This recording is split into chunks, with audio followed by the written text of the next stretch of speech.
Next up is a hip-hop artist, rock star, acoustic star, but most importantly can speak directly from his experience about visual snow. And he is a data scientist, so Мэттью Рензи, please come up.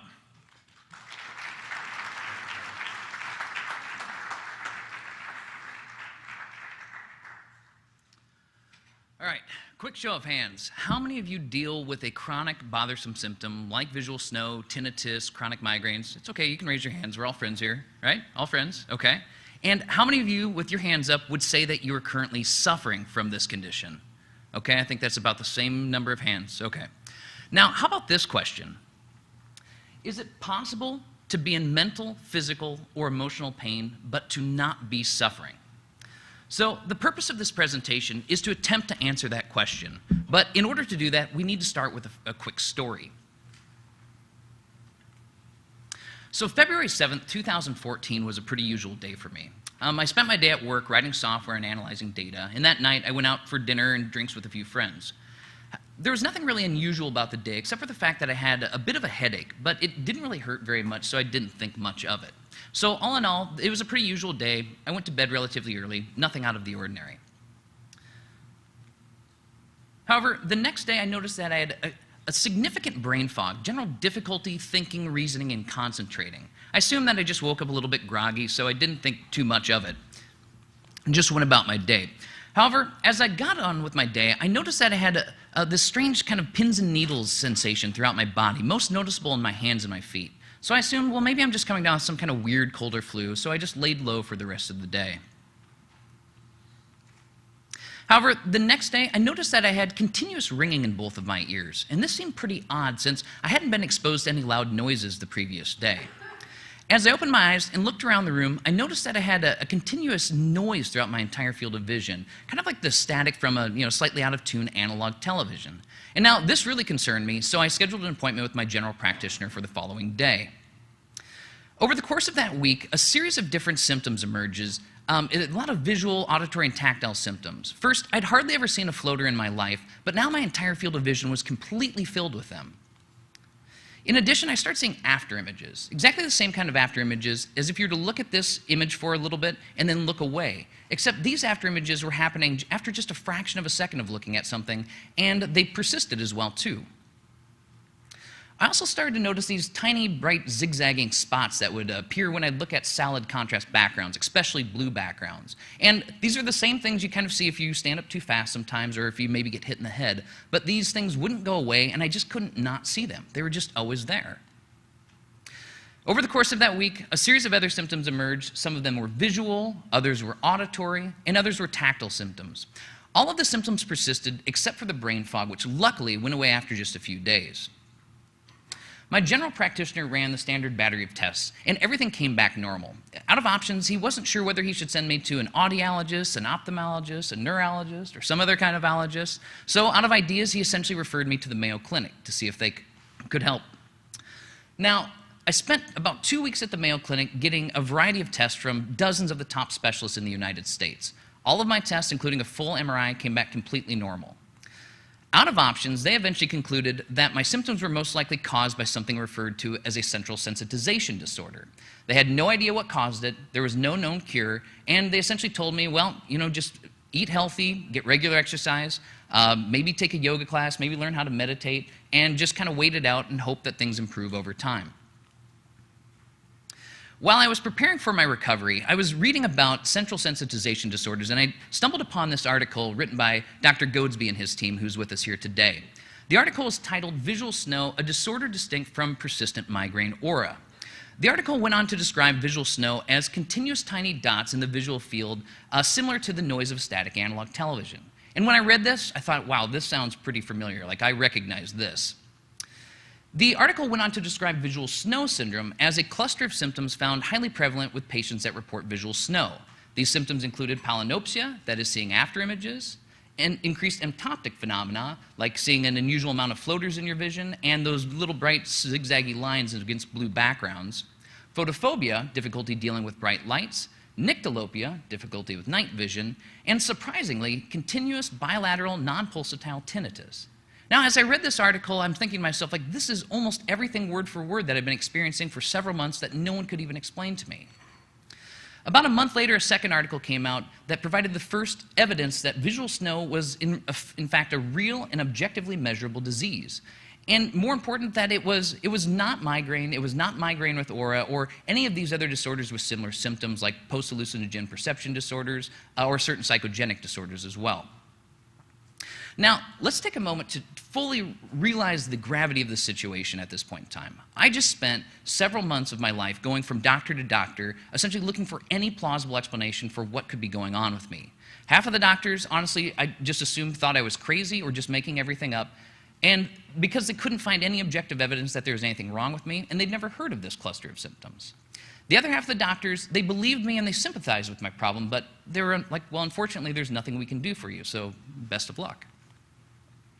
So these two articles were the first time since this had happened that I had somebody explain to me what was going on, that there were other people actually suffering from the same condition, and that it was objectively measurable, and equally important, that this thing actually had a name, visual snow syndrome. Since then, there have been several other articles that I've found on visual snow syndrome that I've read in preparation for certain medical conferences, a lot of them coming up on a regular basis, and this list doesn't even include the new articles that have come up in the last year or so. I simply haven't had a need to read them since I haven't spoken at a medical conference on this lately. So while it was great to know that there was research happening in this space, I knew it would likely be quite a long time until we had a full understanding of the cause of visual snow and then eventually treatment protocols. So I needed to figure out something that I could do in the meantime in order to learn how to manage my symptoms. Now, I'm going to be completely open and honest with you by saying that when I first tried managing these symptoms, it didn't go very well. Like, I really struggled with this and had a really difficult time. Bothersome symptoms like tinnitus or visual snow by themselves are very difficult to deal with. However, if you imagine this same kind of sensory noise through every input in your body, well, except for my nose and my mouth, like, this is a recipe for disaster that you've got on your hands. So my difficulties with managing these bothersome symptoms led to considerable stress, anxiety, difficulties concentrating at work, some issues with sleep, and eventually all this kind of led to depression. Ultimately, like, things were really not looking good for me at this point in time in my life. However, the Mayo Clinic armed me with the tools that I needed to eventually develop a plan to learn how to manage these symptoms on my own, and I very much thank them for that. And now, it's very important that I point out that I am not here to either endorse or condone any specific form of treatment or management of symptoms. I'm simply here telling you what worked for me with my own set of symptoms and from my own personal experience. So first, I identified a few factors that seem to aggravate my symptoms on a more noticeable level. So it's important to point out that I still have my symptoms 24/7 every day. However, certain things seem to make them noticeably worse. So these things, in order of most aggravating to least aggravating, are too much stress, like the stress of getting in front of a group of people and speaking at a conference, having a lack of sleep, having a cold or flu, too much computer screen time without taking breaks in between, alcohol, or more specifically the hangover that follows the alcohol, caffeine, too much sodium, and too much sugar. So I tried to minimize these factors as much as possible to just help keep my symptoms in check. I started to eat a lot healthier. I started to eliminate foods that seemed to make my symptoms worse, and I increased the foods that I knew would essentially help keep me healthy, and hopefully get my body and my brain to help and focus on repair and maintain as well. I also started to exercise a lot more. And now the exercise helped tremendously with the stress, the anxiety, and depression. In fact, this is a photo of me after my first 100-mile bike ride. Since then, I think I've done 4 more, and I also did a 450-mile week-long bike ride just this last summer. I like cycling. Oops.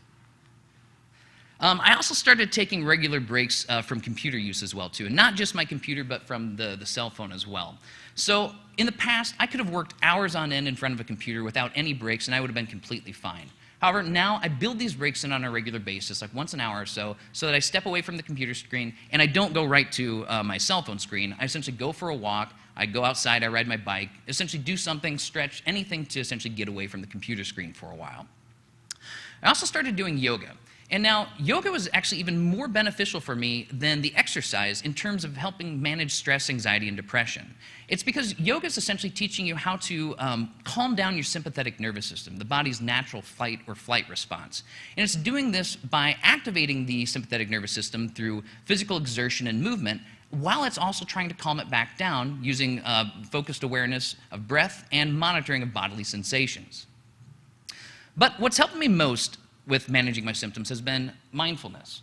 Now, mindfulness, much like yoga, is essentially teaching you to calm your sympathetic nervous system in the face of painful or pleasurable thoughts, emotions, and physical sensations. It's doing this with focused awareness of your thoughts, bodily sensations, and emotions, and by focusing on your breath while these experiences are happening. There's tremendous benefits from doing meditation, other things including concentration, experiencing non-judgment, and maintaining calm in the face of painful or pleasurable thoughts, feelings, or thoughts, emotions, or physical sensations. A whole other slew of benefits as well.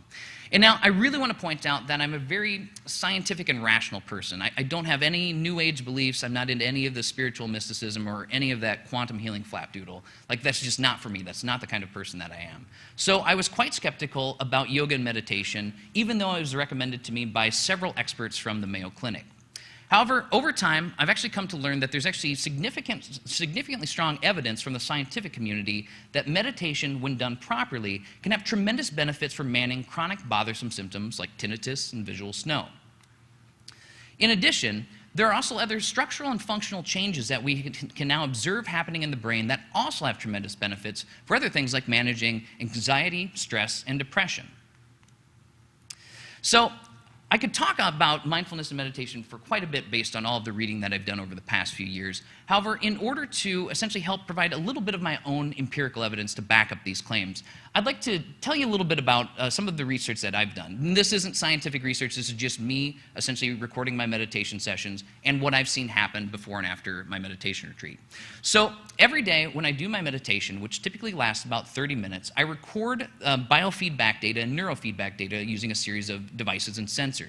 Now, these devices and sensors measure certain things like galvanic skin response, which is also known as electrodermal response. This is it's a reasonably good proxy for sympathetic nervous system activation. If your hands are sweating, you're stressed out kind of response. In addition, it also measures heart rate variability as well, which are, once again, also good measures for sympathetic nervous system activation.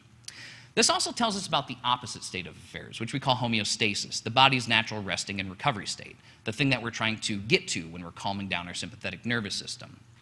Now, I record these data so that I can analyze them using statistical analysis software to look for long-term trends in my meditation, to see what things I might do to improve over time. On the x-axis, we have time starting from a month before my first 10-day meditation retreat to a month after my first 10-day meditation retreat. On the y-axis, we have average galvanic skin response, which, as we said, acts as a reasonably good measure of sympathetic nervous system activation. So the higher the data points, essentially the more stressed I am or the more responsive my nervous system is to those stressors. The data points in red represent my galvanic skin response, or average GSR, from each of my daily meditation sessions for that 1 month before my first meditation retreat.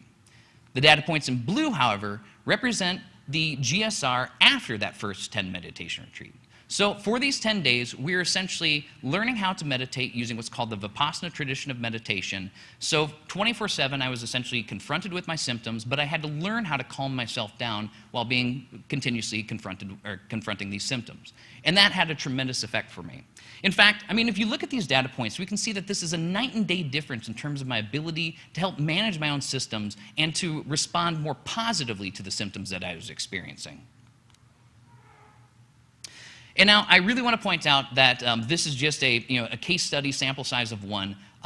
This isn't a rigorously controlled clinical trial or anything. This is just me looking at my own data and seeing things that helped convince me that what I was experiencing was also objectively measurable as well too. And I wanted to show that to you so you can see that this isn't just something I'm saying. This is something that I was actually witnessing happen. So for me, healthy lifestyle changes and mindfulness practices like yoga and meditation were tremendously helpful to me for turning a chronic bothersome set of symptoms into manageable symptoms. So while I still have to deal with my symptoms every day, I'm very happy to report that I'm no longer suffering from my symptoms. These symptoms just don't bother me like they used to at one point in time, and that makes a huge difference in your day-to-day life. So why did this work for me? Like, what is it that actually helped this meditation and lifestyle changes cause to help?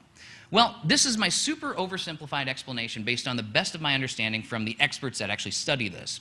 So there's two kinds of people with these types of conditions. So we've got the type of person that has these symptoms and is bothered by them. They're essentially experiencing a negative emotional response as a result of their symptoms. They're stressed out, they're anxious, they're depressed as a result of their symptoms. Then we've got this other group of people that have the exact same set of symptoms, and they don't seem to be bothered by them at all. They don't have that same kind of negative response that the bothered people do.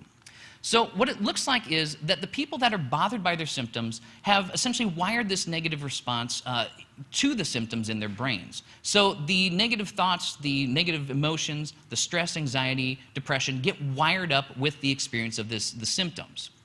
So the symptoms essentially are causing this negative response in the person, and that negative response then is causing the person to focus more on the symptoms and potentially even aggravate the symptoms as well. The stress just makes the symptoms worse. Now, this can create a feedback loop that can eventually grow out of control, which then leads to kind of the downward spiral of the individual. However, if we can break this connection between the negative response and the symptoms, we can essentially reduce the overall negativity or reduce essentially the effect of this. And so it appears that certain practices, mindfulness practices like yoga and meditation, in addition to certain psychological practices like cognitive behavioral therapy and mindfulness-based stress reduction, appear to actually help break this connection and reduce that negative response to the symptoms.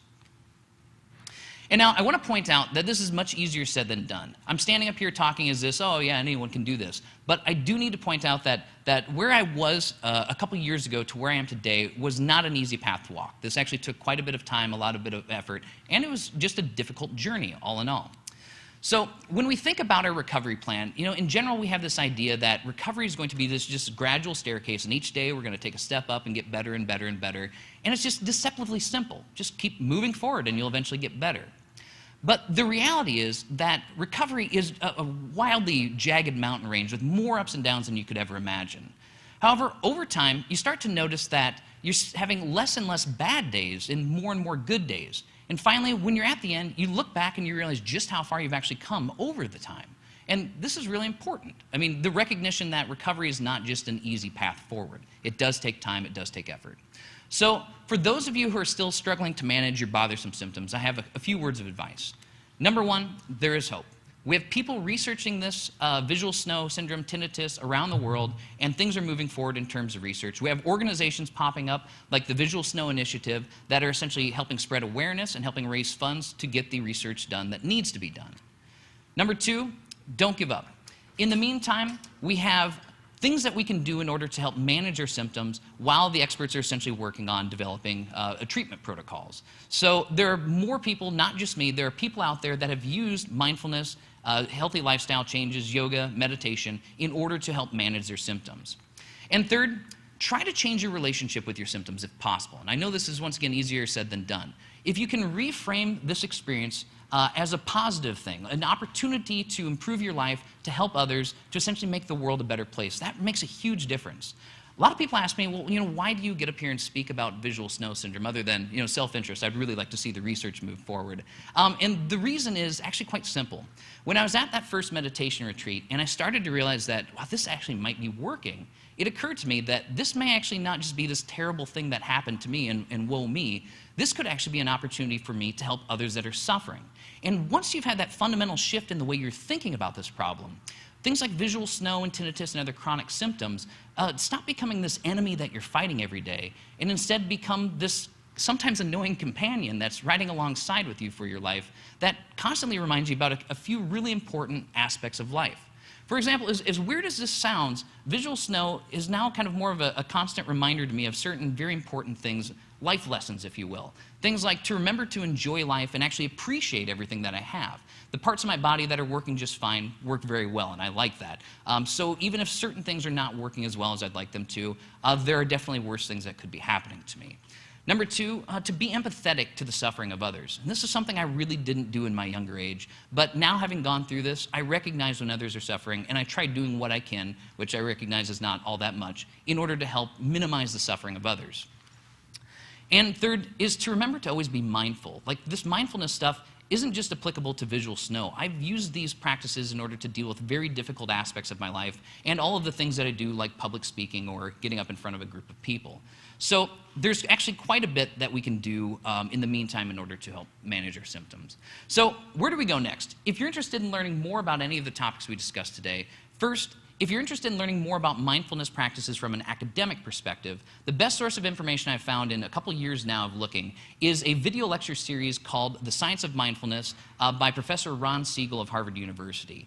It's about 12 hours of all of the information that we currently know about how mindfulness practices and meditation are essentially changing the brain in positive ways from a completely academic perspective, which for me was very important. However, knowing about mindfulness and being mindful are not the same thing at all. So if you're interested in learning how to practice mindfulness, the best thing that I can recommend, once again from my own personal experience, is to take a 10-day meditation course through the Vipassana Meditation Organization. They have centers around the world. There's no weird stuff. It's completely non-religious. Everyone's super nice. Honestly, it's like a boot camp for developing really good habits for your mind, things that you're going to carry with you for the rest of your life.